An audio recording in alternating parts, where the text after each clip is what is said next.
Pátria Educadora, a qualificação do ensino básico como obra de construção nacional. Ele foi elaborado pela Secretaria de Assuntos Estratégicos da Presidência da República, que deve assessorar a presidência quanto à definição, entre outros, né, a definição de políticas em várias áreas, e aqui um documento que trata da educação. Quando a gente fala em documento, é porque não é uma lei, não é um decreto, não é uma portaria, não é uma resolução, é uma proposta, é um documento preliminar que a Secretaria de Assuntos Estratégicos da Presidência da República lançou para debate e para discussão. Então, é uma proposta. E quando a gente analisa essa proposta, a gente percebe que muitas das suas propostas, né, do que está contido, não significam novidades. Do ponto de vista de ações específicas, a gente pode até identificar algumas propostas novas, inovadoras, como, por exemplo, a criação de escolas de referência, escolas, uma rede federal de escolas de referência, que seriam selecionar os melhores, né, seria um processo de seleção, e que se chamaria Anísio Teixeira. Isso é novo.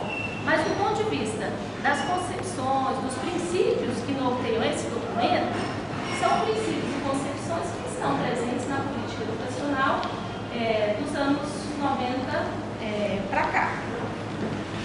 E eu queria dizer, além da Presidência da República, tem essa função de subsidiar a presidência, além dessa Secretaria Especial, né, de Assuntos Estratégicos, tem outra instância, não sei se vou deixar alguma de fora, mas dentro da Presidência da República, tem outra instância que também tem a função de subsidiar o governo com informações, com produção de conhecimento, para subsidiar a definição de políticas públicas, que é o IPEA. Então, a Secretaria de Assuntos Estratégicos, assim como o IPEA, fazem parte dessa estrutura para subsidiar o governo. Então, o IPEA também tem documentos, propostas, estudos que valem a pena a gente acompanhar. Tá? Nós vamos falar agora desse documento que é da Secretaria de Assuntos Estratégicos, mas não podemos deixar de fora o IPEA, que são pesquisadores, contratados para essa função. E a perspectiva não tem diferença, né? Os princípios que não tem. Para começar, eu vou fazer rapidinho, não vou botar 10 minutos, um pouquinho, passando pelos slogans, né? O logo dos mandatos governamentais do PT. O primeiro, o governo Lula, né, que valeu por 2 mandatos, Brasil um país de todos. Depois, o primeiro mandato da Dilma, nós temos o segundo slogan, país rico é país sem pobreza. Então, se a gente faz uma análise rápida, a gente vai ver que tem um conteúdo aí, diria, de inclusão social, que vão questionar o modelo de inclusão seletiva, focalizado nos mais pobres e miseráveis, que a ênfase não era essa, mas o slogan em si trazia uma ideia de inclusão dos mais miseráveis, dos mais pobres, patamares mínimos, que a gente sem dúvida discorda e critica, mas trazia o slogan, o que o governo queria mostrar para a sociedade. Porque o objetivo do slogan é isso, o que se quer, qual é a cara, né? Rápido. Então, Brasil, um país de todos, um país rico é um país sem pobreza. Primeiro mandato de Dilma é uma ideia de vamos incluir os segmentos mais miseráveis, né? Que seja, né? Que fosse. Agora, no segundo mandato de Dilma, a gente tem uma mudança, pelo menos do ponto de vista dessa visão que se quer passar para a sociedade, e o slogan passa a ser governo pátria educadora. E a gente pode pensar, o PT abriu mão, o que faz sair da ideia de uma inclusão limitada, restrita, para assumir o slogan pátria educadora. O que significa pátria educadora? Segundo a própria presidente da República, no seu discurso de posse, ela vai dizer que esse lema, né, pátria educadora, é bom porque ele é simples, ele é direto e ele é mobilizador. Então, primeiro, mobilizador. Desde o governo FHC, mas acho que mais ênfase, até mais Lula, um dos princípios da concepção de democracia participativa implantada pelo governo é a mobilização social. A mobilização social para resolver os próprios problemas sociais, né? O Estado revendo aí, reduzindo a sua ação, isso não significa que ele saia de cena, mas um apelo para que os diferentes segmentos se mobilizem e que possam, se possível, resolver sozinhos os seus problemas. Ela vai dizer que tem um duplo significado. Primeiro, a educação será a prioridade das prioridades. Ela diz que a educação será a prioridade das prioridades. Mas também tem um outro sentido. Um sentido, né, que ela vai buscar de ações do governo no sentido formador. Uma prática, no sentido formador, uma prática cidadã, um compromisso ético com o sentimento republicano. Então, em que sentido é esse? Educador, que a pátria educadora agora vai converter. Não tem um sentido novo na nossa leitura, é o sentido que o governo Lula, dessa democracia participativa, em que os canais de participação são dados e definidos. A proposta do governo é essa, significa que ele consiga isso com todo sucesso, né? Mas em grande medida o governo Lula, sobretudo, conseguiu bastante êxito, né? Então, é uma democracia autorizada pelo governo, os canais de participação definidos pelo próprio governo, como os fóruns, como os congressos nacionais. Nós tivemos na área de educação os congressos nacionais de educação, Conferência Nacional de Educação, deliberou que uns queriam da educação, coletivamente, delegados de todo o Brasil, mesmo considerando que o que essa Conferência Nacional decidiu, o governo Lula não caminhou com o projeto para o governo federal, mas todos foram para o Congresso Nacional, mas todos foram convocados e convidados a participar. O que a gente vai chamar de uma democracia consentida, nos sentidos, nos limites estritos que o governo permite e controla. O que é a lei, ele deixa de fora, ele tem as suas formas também de repressão, né? Mas é uma democracia consentida. E a gente analisa esse slogan, né, a partir do referencial que a gente estuda, né? Ela faz um grupo de pesquisa que trabalha com uma visão marxista, sobretudo com Gramsci, né? Que está em sintonia com outro slogan que está com força, nosso já está anterior um pouco, que é o todos pela educação. Então, na nossa leitura, a gente nós saímos de, não é que exista uma incoerência, uma oposição, mas nós saímos do predomínio de um slogan, todos, educação para todos, Conferência Mundial de Educação, educação para todos, e transitamos para o slogan todos pela educação. Tem diferença nesse, quando fala slogan, é a imagem que se quer passar. Educação para todos e todos pela educação, na nossa leitura tem. Educação para todos, um contexto de que ampliar o acesso, uma visão pós-para a formação capital humano, atender as necessidades do mercado, elevar o nível de formação até o consumo, né? Mas um papel que não se pode negar de ação importante do Estado para promover essas políticas. Educação para todos. Todos pela educação não é que rompeu com educação para todos, mas agora é todos pela educação. A sociedade, os diferentes segmentos da sociedade civil ou do terceiro setor, para aqueles que usam esse referencial, devem se mobilizar. Sindicatos, partidos e igrejas, e individualmente o apelo ao voluntariado, o apelo para que os empresários também se envolvam, né? A noção da responsabilidade social do empresariado, que não é uma ideia própria do Brasil, né? Nós temos o Pacto Global da ONU, que tem lá entre as suas metas a mobilização dos empresários para resolver, entre aspas, né? Mas minimizar os problemas sociais. E entre essas metas, a educação aparece como uma das prioridades. E nós temos visto no Brasil quantas organizações sociais, institutos de empresas, Instituto Natura, Itaú, Fundação Itaú, Instituto HSBC e agências de empresas privadas. Aqui, né, Instituto Alpargatas fazendo parceria, a noção de parceria vem contexto. Então, é um apelo, né, à mobilização de toda a sociedade pela melhoria da qualidade da educação. Só que nessa reconfiguração educação para todos, todos pela educação, essa noção de qualidade também ela é ressignificada. Hoje, o que é a noção de qualidade que nós temos tratado na política oficial e defendido por esses institutos empresariais, entre outros? Qualidade é entendido como alcançar as metas de desempenho das avaliações. O que é qualidade? O que é visto hoje, né, como qualidade? Atingir as metas do IDEB. Se a escola atingir uma meta de IDEB, que maravilha!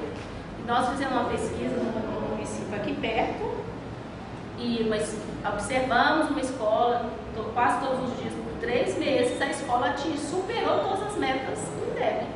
E a gente foi lá na escola, não tem laboratório, não tem quadro coberto, não tem sala de professor, não tem material didático, sequer material xerocado, os professores que têm que providenciar, mas é uma escola de qualidade porque está atingindo as metas do IDEB.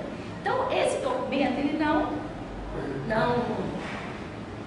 vai contra essas concepções. E essa noção de pátria educadora é a sociedade como um todo, tem um caráter, a gente pode pensar, não, pátria, o Estado, nesse caso, o Estado educador também, que é o que a própria Dilma diz, preocupado em formar novos tipos de homens adequados às novas necessidades do desenvolvimento capitalista. Essa é a noção do Estado educador de Gramsci. Então, o Estado tem um papel educador, um Estado educador comprometido com as classes sociais que ele representa. Formar, né, processos formativos adequados à formação de um novo tipo de homem. Um novo tipo de homem para a nova sociedade. Novo, sempre entre aspas aí. Um capitalismo do Estado, que não garante trabalho, não garante renda para todos. E nós temos que ser formados para viver essa estabilidade e conseguir sobrevivermos nessa estabilidade, né? Então, eu vou fazer essa visão aqui de todos, vocês estão vendo, aqui eu não vou chegar porque eu primeiro passo educadora de jeito nenhum, né? E a ideia de todos pela educação, que eu estou dizendo, que está em sintonia com essa noção de pátria educadora, é assimilada por um importante movimento social e uma organização dos empresários, criado em 2006, que é o movimento Todos pela Educação. Imagina, um movimento de empresários brasileiros, essas grandes empresas, né, que eu falei dos institutos, fazem parte, e eles se organizaram, impulsionados por esse pacto global, que a ONU puxa, e são empresários também da América Latina, tem uma rede latino-americana de empresários preocupados com a responsabilidade social, né, para investir em projetos sociais. Então, esse movimento de empresários, ele vai chamar todos pela educação, algo bem sintomático, né? Por quê? Se é um movimento de empresários, mas ele se apresenta como se fosse de toda a sociedade, mas todos pela educação. Mas nós sabemos que é um movimento que tem o objetivo de quê?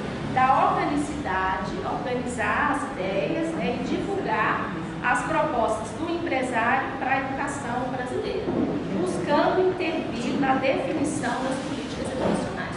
E o sucesso que eles têm é tão grande, só para dar um exemplo, que em 2000, foi criado em 2006, né? Em 2007, o governo Lula lançou o PDE, o Plano de Desenvolvimento da Educação, e fazia parte desse Plano de Desenvolvimento da Educação o plano de metas, compromisso de todos pela educação. Assimilou o nome do movimento dos empresários, a lógica, a mesma lógica, e várias das metas das ações, né, que constam das políticas, né, desse plano do governo Lula, são os igualzinho que os empresários apresentaram lá em 2006. Desde 2006 tem um site, vocês podem acessar, eles acompanham, monitoram, inclusive apresentam dados da educação. Ao invés de você buscar no site do MEC, você busca lá no movimento de Todos pela Educação essas informações. Você também querem subsidiar, né, elaborar, né? E aí, por que eu falo essa centralidade, essa noção de pátria educadora, né? A importância que nesse Todos pela Educação e a importância que os empresários vêm assumindo na definição da política, porque eles perceberam, e aí estou falando a partir de alguns autores, né, sobretudo Martins, que é um professor lá de Juiz de Fora, mas ele também se baseia em muitos outros, né? De que o tipo de educação que o Brasil estava oferecendo não estava adequado às necessidades da produção.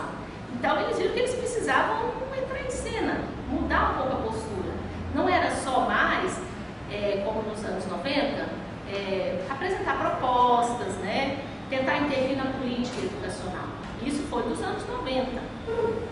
Mas a partir do início dos anos 2000, agora não é só sugerir, propor, é intervir, é fazer a própria política. Aí as parcerias. Os empresários não estão mais só que tipo de educação, que tipo de obra, não. Eles estão fazendo parcerias com redes, com escolas, às vezes com redes de ensino completo, secretarias completas, todas as escolas. E nessas iniciativas, os seus valores, as suas concepções, são as que orientam. Então, eles não mais se contentam em sugerir. Eles estão via os seus institutos, as suas fundações. E aí, esse documento Pátria Educadora, ele tem 3 pontos de partida. Mas 3 pontos de partida. Primeiro ponto, isso aqui está lá no texto. Tem 3 pontos de partida. Primeiro ponto de partida, vocês devem saber qual é, porque eu disse no preâmbulo, entre aspas, temos muito que aprender com a orientação empresarial. É o ponto de partida, é o primeiro ponto de partida que eles apresentam. Então, a noção, a visão, modelo de gestão e de organização é o modelo gerencial, que não tem nada de novo. Desde os anos 90, a nossa luta é contra esse modelo gerencial da eficiência, da eficácia, da produtividade do setor público. Porque quando a noção, a lógica capitalista entra na educação, ela destrói a própria educação. A noção de educação como um bem público, como uma dimensão, uma contribuição da sociedade para a formação de todos, a educação passa a ser vista como um bem individual. Toda a lógica, né? Formação de capital humano, a formação, um bem individual, um sucesso individual que tem a ver com a produção, mas além disso busca lucrar com a própria educação. Então é o bem, então o Estado, e aí a gente vive no contexto, eu estou lendo um livrinho que eu estou gostando muito, a escola não é uma empresa, neoliberalismo, um ataque ao ensino público. Não cheguei ao final, mas por enquanto ele vai dizer o seguinte, que nós estamos num processo de mudança da concepção de educação, né? Ele está falando muito aqui da França, em que, ao mesmo tempo que a acumulação do capital requer cada vez mais capacidades de inovação, de formação de mão de obra, o capital precisa, né, diante das inovações, das mudanças, que o trabalhador tenha essas novas capacidades requeridas. Mas, ao mesmo tempo, a busca pela eficácia econômica está exigindo o quê? A minimização dos gastos públicos com educação. Então, o capital precisa de uma educação de qualidade, dentro do parâmetro que ele considera para atender as suas necessidades, mas dentro de um modelo que os gastos com a educação vem reduzindo. Então, vem sendo reduzidos. Então, quem vai assumir esse custo?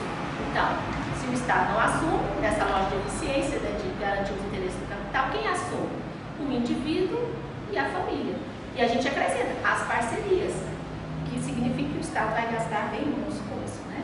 Então, o primeiro ponto de partida do documento é esse. Temos muito que aprender com a orientação empresarial. Segundo ponto, é preciso mudar a maneira de ensinar e aprender das escolas brasileiras.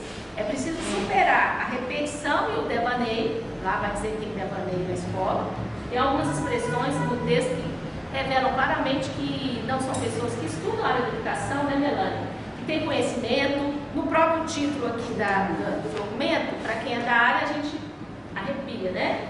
Qualificação do ensino básico. No Brasil, nós não temos ensino básico. A EDP define claramente, é educação básica. Então, temos os escorregões aqui, mas tem alguns que não são escorregões, é a visão mesmo que a gente escolhe voluntarmente, né? Como precisa consertar a escola. Então, é preciso. É a tradução literal do termo que temado nenhuma criança fora da escola dos Estados Unidos, né? Consertar. Consertar.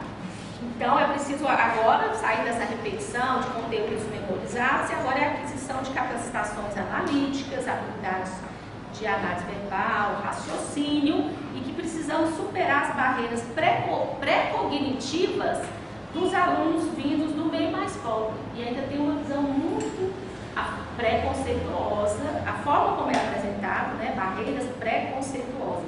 E por isso são necessárias mudanças curriculares urgentes.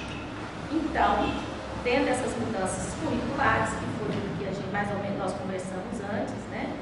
Então, ele vai apontar que tem quatro campos de iniciativa para implementar essa política, né, que vai qualificar a educação.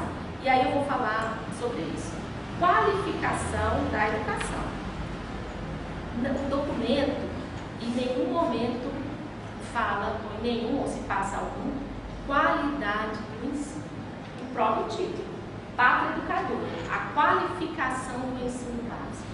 Por que deixou de ser a qualidade do ensino básico e é a qualificação do ensino básico?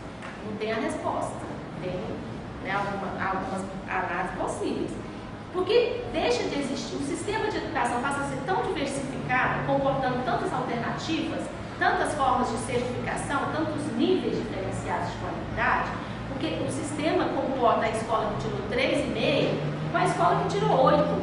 Isso não faz problema, não é um problema grave. Essa política educacional comporta uma diferenciação interna ao sistema. Nem todos vão ser 8, é tipo a CAPES, né? Nem todos vão ter 7. E quando alguns começam a chegar no 7, a CAPES ainda puxa, né? Para ficar mais difícil, né? Mas aqui falando da educação básica, a ideia de que a noção de uma concepção unitária de qualidade, uma concepção de qualidade para todos, ela desaparece. É um processo de qualificação de acordo com as necessidades e com as condições. Mas é algo que pode ter outras explicações. Não tem qualidade da educação, é qualificação. Um processo que não tem parece não ter uma referência de qualidade. Então, primeiro, os 4 campos, né, que eu citei, 4 campos. Organização da cooperação federativa na educação, os entes federados, estados, municípios, DF, Melania vai falar sobre isso um pouco. União, né, estados e municípios. Segundo, a reorganização do currículo para atender, para sair desse ensino, né, decorado, sem reflexão, né, a reorganização do currículo e da maneira de ensinar e aprender. Vou pegar esse. E o outro item, qualificação de diretores e professores. Ela vai falar um pouco. E aproveitamento de novas tecnologias. Nesse aproveitamento das novas tecnologias, não sei se vai para a gente chegar lá, mas só vou adiantar. Chega a uma caracterização da seguinte forma. Aulas, educação por professor e educação por vídeo. Educação por professor, mas você pode ter educação por vídeo, que as novas tecnologias vão ajudar, né, a ter material de suporte, CDs, DVDs, né, aulas gravadas, né, e deverão ser contratadas organizações sociais para ajudar nessa modernização desses recursos didáticos que eles vão trazer uma capacidade de criação, né, de superar o que a gente tem. Em relação ao esse segundo campo, que é o que eu vou falar um pouco, nós temos aí a crítica que eles vão falar, que o documento faz, né? Essa decoreba, essa visão enciclopédica, que segundo eles aqui na escola, né? E passar por um momento de interpretação e de raciocínio lógico. Aí eles vão defender que é preciso, para fazer essa seleção, né, ao invés de ser enciclopédico, tudo, né, decorar tudo e sem compreensão, é preciso fazer um aprofundamento seletivo, que vai ser ensinado na escola. Mas isso não significa o que é mais importante, é uma questão, segundo eles, de aprofundamento. E o central vai ser desenvolver capacidades analíticas e enfrentar essas inibições pré-cognitivas dos mais pobres, que segundo o documento, né? E nessa nova forma, né, de trabalhar os conhecimentos, essas capacitações analíticas, ele vai afirmar que tem dois comportamentos, ele vai, vai ter ênfase nas capacitações de comportamento. Se isso aqui vai adotar a noção de competências socioemocionais, ou a noção de competência que está ligada diretamente ao saber fazer, ao saber agir em determinadas saídas, isso o documento não explicita, mas tem lá um caminho para isso. Então, é aí nas capacitações de comportamento, não é mais no saber. Então, quais são essas principais capacitações, né? A disciplina, porque tem que ter disciplina para poder estudar, conhecer, estudar, e a disciplina vai possibilitar os valores de ambição e autoestima. E outro valor dessa capacitação de comportamento é a cooperação, que seria uma educação com equipes, com redes de alunos e professores, e isso, os dois valores, disciplina e empoderamento, disciplina e cooperação vai levar o quê? Ao empoderamento de alunos e professores para terem capacidades para enfrentar e corrigir suas limitações. E também, aí a gente já estima, se possível, resolver os problemas da sociedade sem contar, né, com as políticas universais, né, do Estado. E aí ele vai propor um currículo nacional que vai se organizar como sequência de capacitações. Não é mais o conhecimento, porque eles querem verborragia, né? E a gente tem um problema no Brasil curricular, mil discussões. Não quer dizer que seja uma questão simples, não, questão curricular no Brasil. Tanto da educação básica, dos cursos superiores, né? Mas a saída que eles apresentam é uma saída que caminha para quase a noção de competência, de uma visão muito prática, né? E aí, nesse currículo nacional, vão ter a sequência padrão, que é igual para todos, e as sequências especiais, de acordo com as capacidades que vão ser diferenciadas, tanto para os menos capazes, que tiverem mais dificuldade, e quanto para as mentes brilhantes, que o documento afirma que podem ser enterrados sem seres Newtons e qual outro lá, Einstein podem ser enterrados no Brasil sem ser descobertos. Então, essas sequências especiais, então a sequência padrão para todos.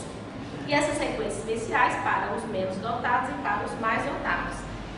E para os mais dotados, os centros de referência, que são as escolas, a rede federal, que vai ter seleção e que os mais capazes, né, vão conseguir, e nesse centro vão ter as condições especiais para desenvolver essas habilidades, né? Vai propor uma base nacional comum que dá prioridade a essas capacitações sobre os conteúdos. Então, a ideia que prevalece aqui parece que é muito esvaziar a escola dos conteúdos, dos saberes historicamente acumulados. E esse é o papel progressivo da escola. Mas quanto mais a escola vai sendo alinhada à lógica mercantil, às necessidades do capital, isso não é que teve uma escola neutra, não quer dizer que nunca tivemos escola neutra, mas a subordinação da educação escolar às demandas do capital é crescente nas últimas décadas, e a gente não tem dúvida, tanto que até a forma de gerir a escola, se a escola tinha uma autonomia relativa na forma de gerir, hoje é o próprio modelo gerencial da empresa privada que está lá, se tem 100% não, mas que busca, né, tem resistência, tem dificuldades, né, mas é a subordinação da educação às demandas. Eu não falei 20, aí eu já 10, olha aí. Prestando atenção, olha o argumento. Sim, você tem noção. Certamente eu fiquei tragado por essa... Não vou nem brigar com ele depois desse argumento. Nossa, parte da educadora vai me tragar, professor. Então são as capacitações sobre os conteúdos. Então, E aí, citando até esse autor, esse livro, cada vez que a escola vai sendo subordinada, aprisionada a essas demandas do capital, e cada vez mais, ele vai dizer a tendência é esvaziar o saber que é transmitido na escola.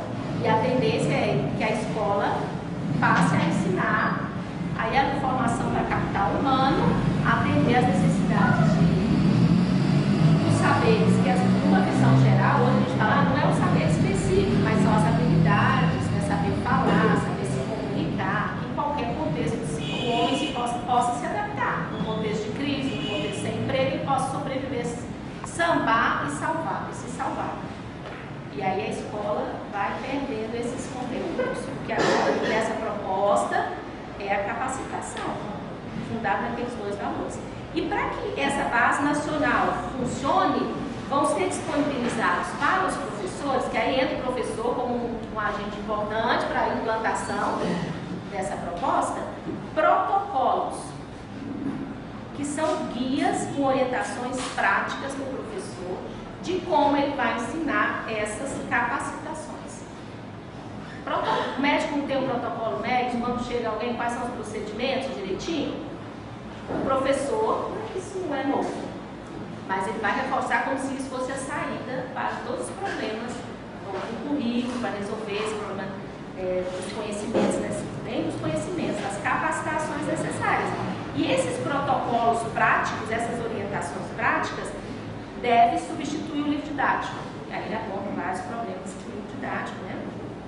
E, para garantir essa base nacional comum, a gente chega na avaliação.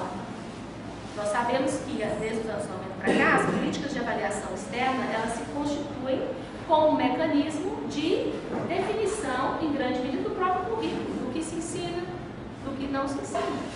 De acordo com... Isso não é linear, é 100%, mas tem toda uma proposta, né, que se converta nisso, do ponto de vista do governo, né? Então, é o Enem que define o conteúdo do ensino médio. É a Prova Brasil, na educação básica, que vai definir o que vai ser ensinado no quinto, nono, na educação básica como um todo. A ANA, que é da avaliação da alfabetização, vai definir como tem que se ensinar. E não é só do conteúdo, das próprias metodologias, né? E aí, não fugir dessa lógica, porque eu não disse que não tem diferença da política que está proposta aqui com a política em curso, então ele vai afirmar a importância do Enem para influir na definição do currículo e na prática pedagógica. Isso não é novo, é o que a política em curso vem fazendo. Só que aí ele vai inovar, por quê? O Enem que ele vai propor um novo Enem, é o Enem digital, mais moderno, flexível e talvez menos custoso, menos caro, né? Por quê? Vai ser, ele não explica muito, o documento não explica muito. É um banco de milhares de questões que permitirá ao aluno prestar o exame a qualquer momento do ano.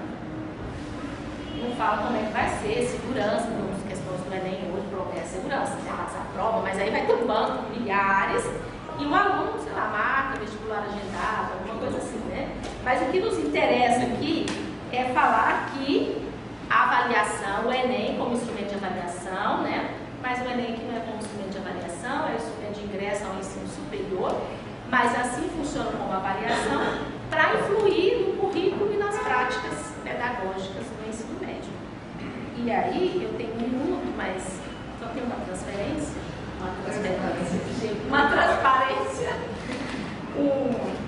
esse tipo de cor, né, com slides, transparência ficou há muito tempo nessa live. Revelei aqui, mas não tem jeito. Essa ideia que eu já me referi para fechar é o último mesmo, o estabelecimento de uma rede federal de escolas de referência que vão chamar o nome de Anísio Teixeira. Anísio Teixeira é importante, educador brasileiro liberal, mas um liberal de fato democrático, defendia a escola pública, em grande medida. Tem toda uma suspeita de que ele era um liberal mesmo, né? Mas tem toda uma suspeita de que ele foi assassinado pela ditadura militar. Para quem não sabe, ele caiu e foi encontrado morto no fosso do elevador. Ficou essa eterna suspeita, mas foi um defensor da escola pública e trabalhou em grande medida, tem críticas, né, mas trabalhou em grande medida para isso. E o nome de Anísio Teixeira que vai, segundo a proposta, denominar essa escola de referência, onde os alunos concorrerão para essas vagas. Então, o princípio da seleção e da concorrência vai identificar vocações incomuns e vai sacudir a mediocridade, tá? É desse jeitinho, sacudir a mediocridade que existe na educação pública brasileira, travestida de compromisso igualitário. Essa é uma crítica para nós, que defendemos uma escola pública e uma noção de qualidade de educação para todos, uma concepção, uma proposta. Tem muito mais coisas, destaquei algumas. Obrigada pela atenção, espero que contribua um pouco para essas, que vocês pensem um pouco, não só esse documento, mas a política educacional. Tá? Obrigada.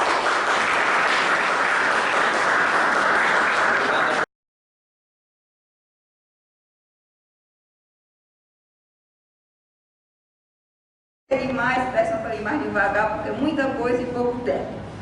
Então, inicialmente, eu queria recomendar a todos vocês que acessassem o blog Avaliação Educacional do professor Luiz Carlos Freitas, que tem toda uma reflexão sobre os dois documentos Pátria Educadora, porque nós estamos discutindo um, quando agora em julho já foi lançado o outro, né?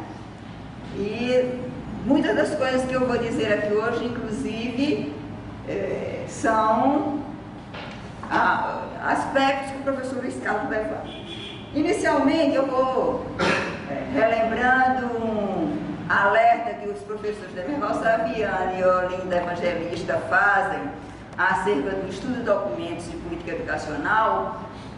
Vou fazer uma breve contextualização, porque eles dizem que eles não devem, ao estudar o documento da política educacional, se ater simplesmente ao texto. É importante pegar o contexto.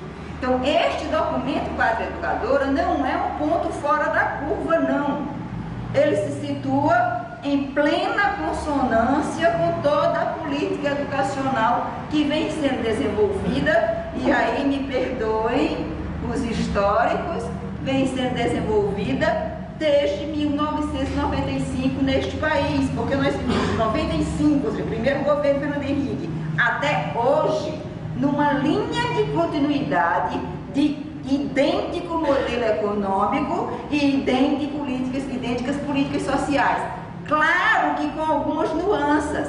Fernando Henrique era o neoliberalismo ortodoxo, ajuste fiscal, consenso de Washington. Lula, o que nós chamamos no coletivo, neoliberalismo de terceira via. Então, um pouquinho atenuado este neoliberalismo com cunho social, com cor social. Eu começo a achar que Dilma está voltando, inclusive, ao neoliberalismo ortodoxo. Cortes, ajustes, terceirização, privatização, toda a receita que nós já sabíamos, exatamente. Então, é a mesma linha de continuidade. Esse documento, como o André já disse, ele tem plena identidade, como toda a política educacional, com o que Luiz Carlos de Freitas chama de reformadores empresariais da educação, que são, como o próprio diz, os empresários, mas também os organismos internacionais, mais especificamente o Banco Mundial e a OCDE. Então, se vocês olharem, as propostas do Pátria Educadora têm tudo a ver com as reformas educacionais dos Estados Unidos e com o que a OCDE preconiza. Outra coisa, a forma como este documento é lançado tem muita similaridade com o que aconteceu no segundo governo Lula com o lançamento do PDE. Nós tínhamos um Plano Nacional de Educação aprovado, com o qual a gente não concordava, não foi o plano que nós queríamos, mas esse plano nunca foi levado a sério pelo governo federal. E Fernando Haddad vai e lança um Plano de Desenvolvimento da Educação, um amontoado de todos os programas até então desenvolvidos pelo Ministério da Educação e a criação de alguns outros novos. Muito mais uma obra de marketing político para ser o PAC da educação do que um programa diferente. Este também é lançado mal o novo Plano Nacional de Educação foi aprovado. Só que esse também é uma peculiaridade. Quem lança não é o Ministério da Educação, é a Secretaria de Assuntos Estratégicos. E o Ministério da Educação é o completo ausente nessa história e está sendo, inclusive, atropelado pela SAI, conforme mais adiante eu vou voltar a falar. Uma outra coisa que é importante a gente ver, quando eu falo assim, tem um Plano Nacional de Educação aprovado e está sendo lançado outro. Luiz Carlos de Freitas diz claramente que um dos equívocos em que muitos críticos incorreram, inclusive alguns aliados do próprio governo federal, como a CNTE, como o Fórum Nacional de Educação, não é nem aliado, é um órgão do governo, como a ANPED, como a ANPAE, aliados do governo, criticam porque ele está desconsiderando o Plano Nacional de Educação. Aí o Luiz Carlos diz, olha, não está desconsiderando não, está na mesma linha, porque meritocracia, avaliação, responsabilização e privatização também estão lá no Plano Nacional de Educação. Então, é interessante como a essa crítica Mangabeira Unger já respondeu no quadro Educadora 2, né? Muito bem. E agora eu vou falar um pouco rapidamente, ainda nesse contexto, dos fundamentos da política educacional, que são, aliás, a linha da política educacional é marcada por uma progressiva desobrigação do Estado.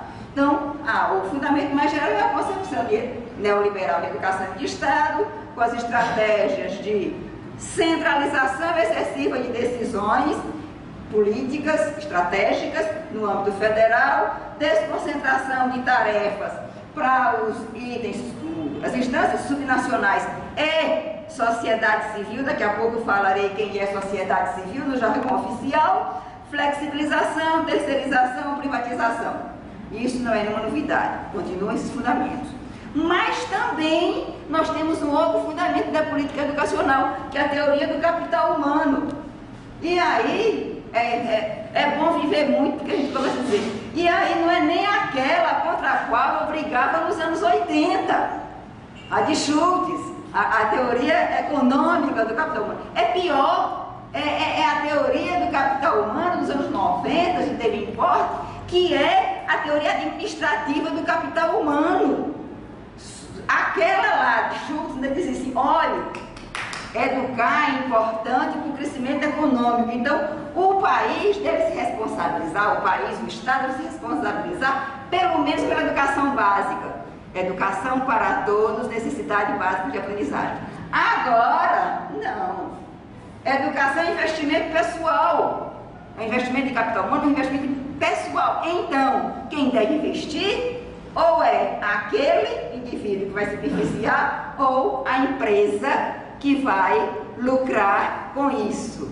Ou seja, uma das pernas do Todos pela Educação.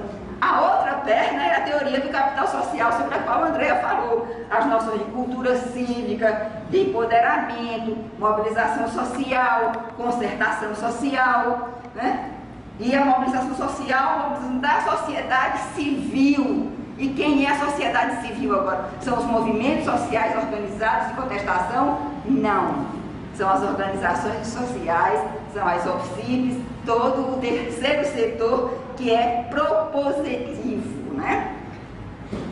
E as bases pedagógicas são também aquelas ressuscitadas da década de 70, neoprodutivismo, neotecnicismo, meritocracia, responsabilização e privatização.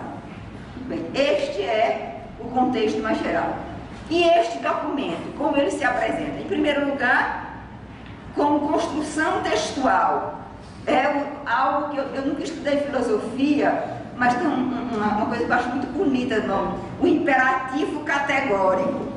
E eu tenho a impressão que este documento é a coisa que melhor explicita isso, porque é muito na estratégia discursiva do Banco Mundial. O Banco Mundial diz, o banco sabe, não prova como. Este documento é assim, ele diz, pesquisas provam, não cita uma. Aí Luiz Carlos de Freitas diz, olha, ele devia pelo menos fazer como o seu ex-aluno Barack Obama. Se este documento não é para ter tom acadêmico, então ele faz este para divulgação, mas tem um outro em que estão lá as referências, para a gente saber em que se baseia. Isso não existe nesse documento. Então, como a Andrea já disse, é um tom preconceituoso, é um tom professoral no mau sentido, sem qualquer base de comprovação científica.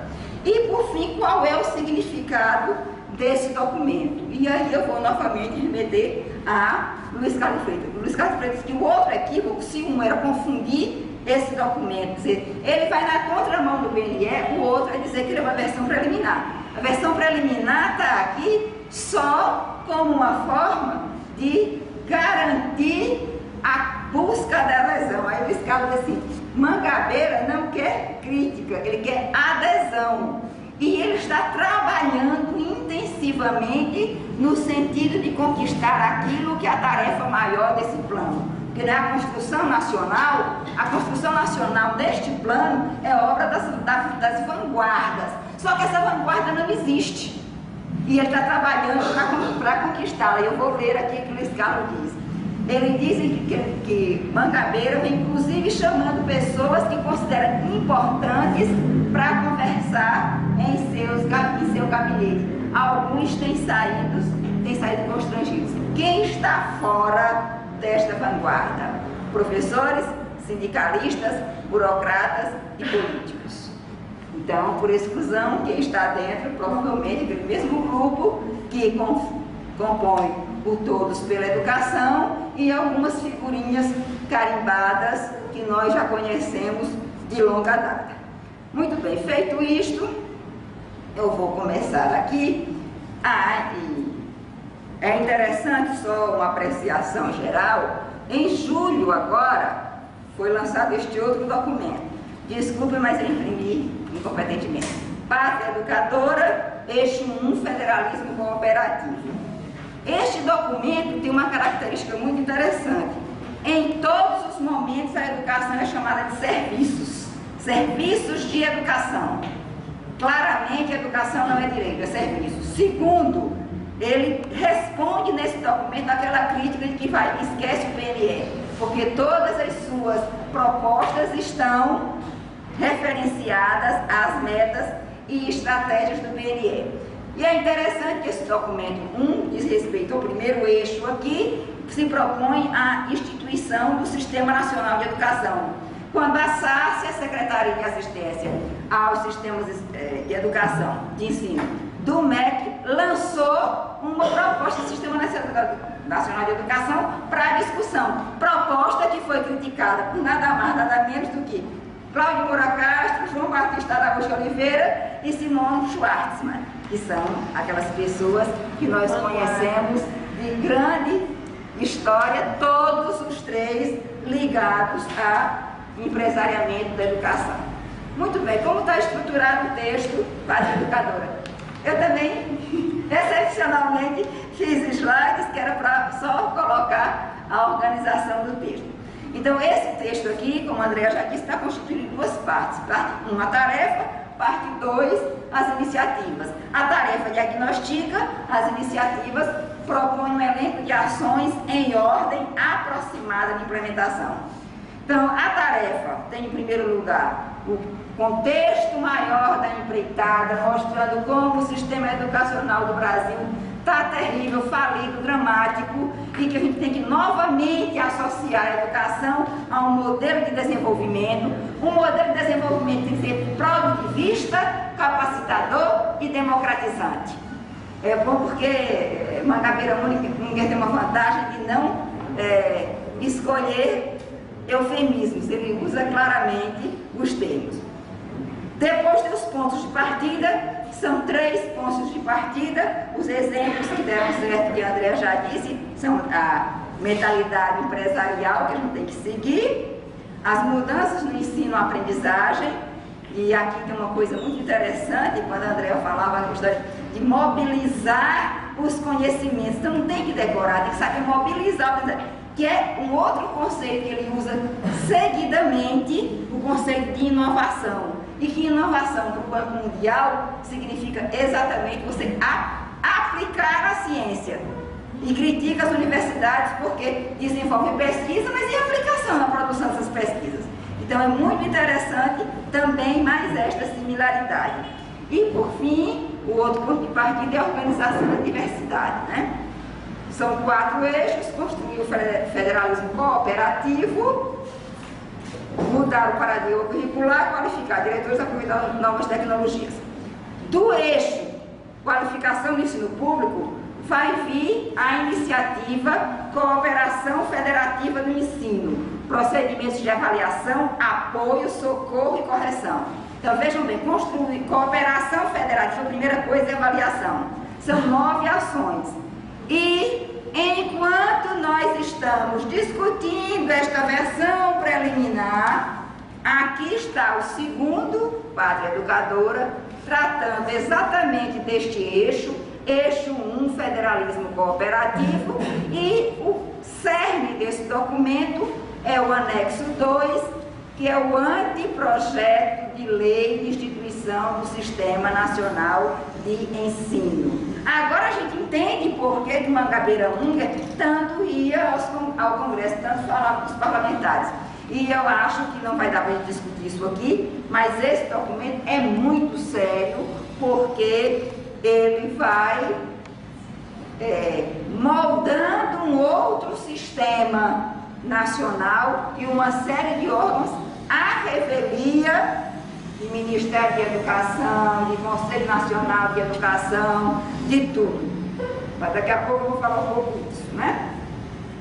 Então, a outra iniciativa é reorientação do paradigma curricular, 8 ações, enquanto o Ministério da Educação tem até julho, agosto, eu acho, para propor uma base comum nacional. Mangabeira Unger já está com sua equipe trabalhando na base comum nacional e já disse que vai lançar. Então já vai sair o Pátria Educadora 3 com o eixo 2, reorientação do paradigma curricular com a base nacional comum, daquele jeitinho que a Andrea falou. O Enem digital, os centros de formação de diretores, professores, centro de qualificação avançada e ampliação do PIBID, professores, carreira nacional de professor e prova nacional docente, tecnologias e técnicas. Então, este é o documento Pátria Educadora hoje.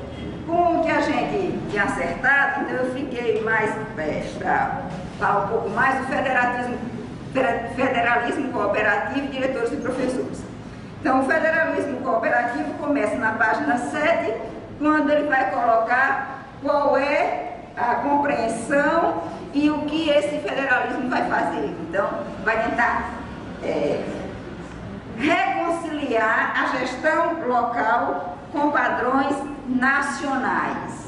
E aqui vai ter grande relevância aquela ideia de concerto de escolas, né? E para este concerto de escolas, quais são as escolas que precisam ser consertadas? Aquelas cujo desempenho fique aquém dos patamares mínimos estabelecidos nos índices de qualificação, porque a qualidade realmente é um termo que ele não usa. E essa avaliação, em vez de ser bianual, vai passar a ser anual. E a cada ano, as escolas vão ter que assumir um compromisso com fixação de metas de desempenho, né? Ele diz que a gente tem que aproveitar com a experiência, com a lógica empresarial, né? Muito bem. Então, ele vai propor que para fazer esse federalismo cooperativo, então se faz necessária a ação integrada, tanto no local como envolvendo várias instâncias federativas.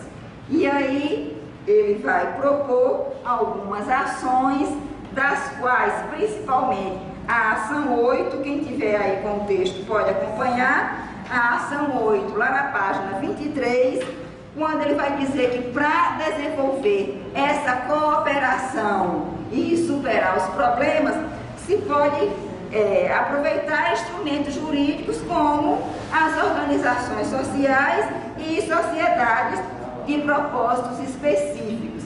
Então, claramente, essa iniciativa para instaurar o cooperativismo, só quer dizer cooperativismo federalista, o federalismo cooperativo vai na linha da privatização. E é interessante, não vai dar para falar deste outro documento, mas é bom que a gente tenha um tempo para discutir. Ele vai colocar as comissões tripartites estados, municípios, estados, federação, bipartite, estado, município e locais.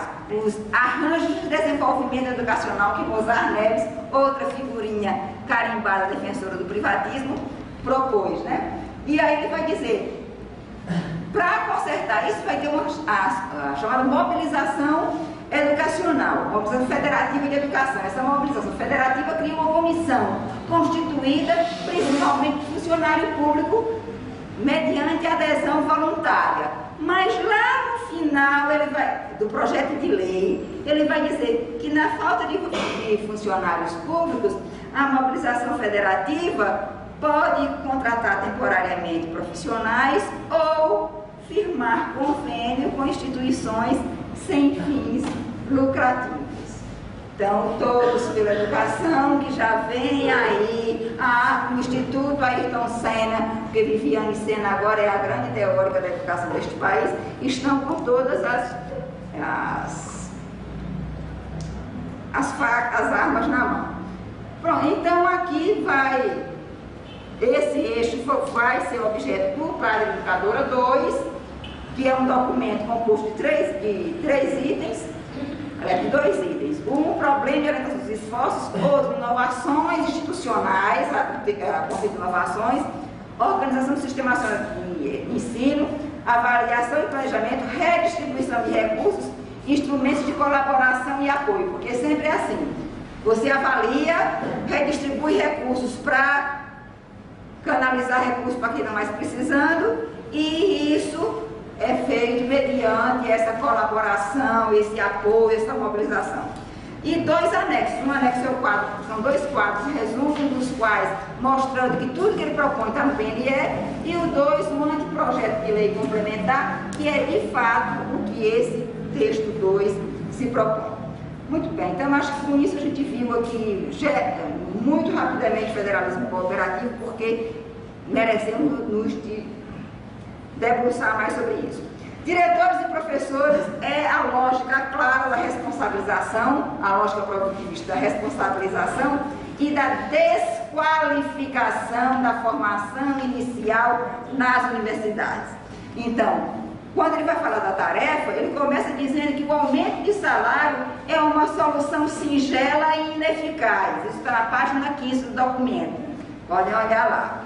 E vai propor as iniciativas com base naquilo que ele diagnostica, né? Então, muito aquela história de avaliação, premiação, punição.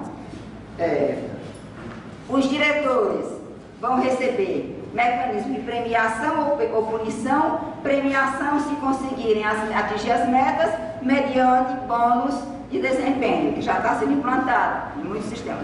Punição pode ser destituído do cargo. É claro, gente, que em nenhum momento ele defende que diretor seja... Aliás, a gestão democrática desaparece desses documentos. Inclusive, esse segundo tem um novo adjetivo para a gestão colaborativa. Então, o critério maior para escolher o diretor é a competência. Segundo, vão haver centros de formação para os professores. Isso está na página 17 do documento. Mais uma vez, a gente deprecia a formação universitária, nos cursos de pedagogia ou nos cursos de licenciatura e cria, e cria órgãos que vão formar especificamente. E os diretores devem ser escolhidos dentre aqueles que frequentarem esse centro, que é a escolha meritocrática. Isso também na página 17. Para os professores, ele também vai propor centros de qualificação avançada para os caras poderem ter acesso aos protocolos, ou seja, aprenderem a seguir o checklist que vai ser recebido lá.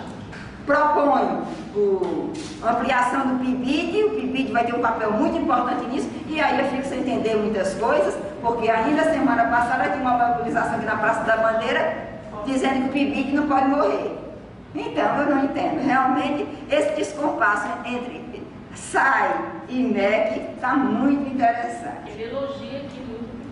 Não, PIBID, olha, vai ser... Aí vai propor uma coisa muito interessante. Carreira nacional e prova docente.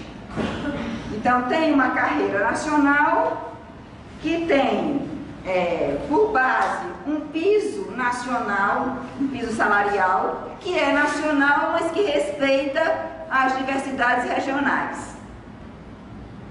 Também não entendo como é que é nacional diferenciado regionalmente. A minha inteligência é muito curta, talvez ensinando, compreendam, alguém da área da matemática e da economia compreenda melhor. Eu não compreendo.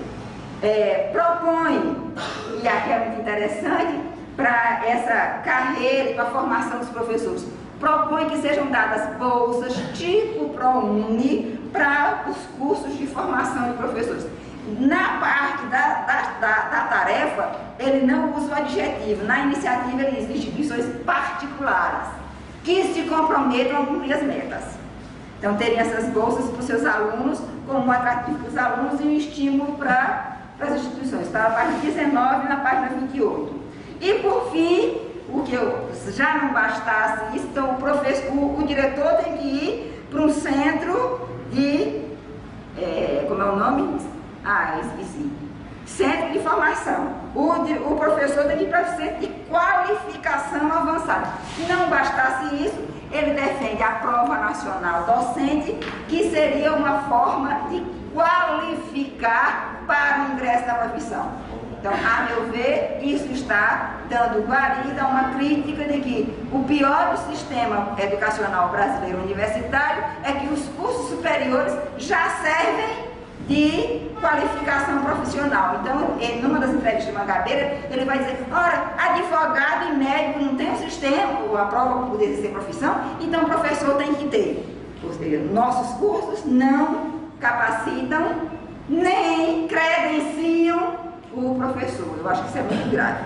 E por fim, só para concluir, para não... dá para isso.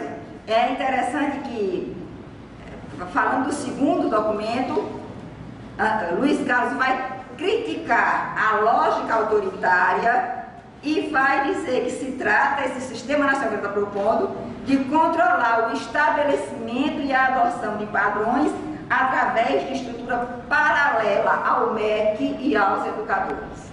Por isso, acho que a gente deve discutir. E vou ler 2 parágrafos, Luciano vai deixar de uma avaliação sintética que Luiz Carlos faz de todo este movimento Pátria Educadora. Ele vai dizer que a crise institucional brasileira, associada à crise financeira do Estado, vai ajudar a empurrar a educação brasileira para a privatização, para a dependência de fundações e ONGs, reproduzindo aqui os mesmos problemas que hoje podem ser observados em outros países usuários destes milagres. Não é questão de ciência, é fé. Os reformadores simplesmente têm fé nas ideias de mercado, na política de controle sobre os sistemas, professores, diretores de estudantes, através de incentivos e regras hierárquicas regadas a boas práticas copiadas. Estamos iniciando um longo ciclo de políticas nessa direção. Este ciclo de políticas gerará mais décadas perdidas para a educação. Fatalmente, teremos que reconhecer seu fracasso, como os pesquisadores americanos hoje reconhecem fracasso em seu país com estas políticas.